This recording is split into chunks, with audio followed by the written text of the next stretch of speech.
তিনজন মুরব্বী হলো হচ্ছে আমার মুরব্বী, আমরা একসাথে বসে আছি, আমরা একসাথে ভিডিও নিই।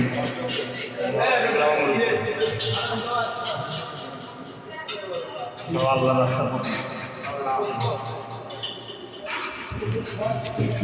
বর্তমান সমাজে ওনারা হচ্ছেন আমাদের অভিভাবক, আমাদের গার্ডিয়ান, আমাদের জ্ঞানের ভান্ডার।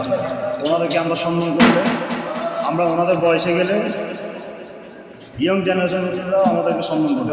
আমরা যদি ওনাদেরকে সম্মান করতে না জানি, তাহলে আমরা ওনাদের বয়সে গেলে আমরা সম্মানের মানুষ হতে পারবো না, অসম্মানিত হবে।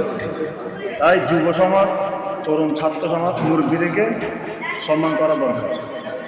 শুধু বিশ্ববিদ্যালয় থেকে, কলেজ থেকে বিভিন্ন সার্টিফিকেট, গ্র্যাজুয়েট এগুলো করে কোনো ফায়দা নেই। ওনাদেরকে সম্মান করবেন, আল্লাহর দরবারে সার্টিফিকেট পাবেন। আসসালামু আলাইকুম, ভালো থাকুন।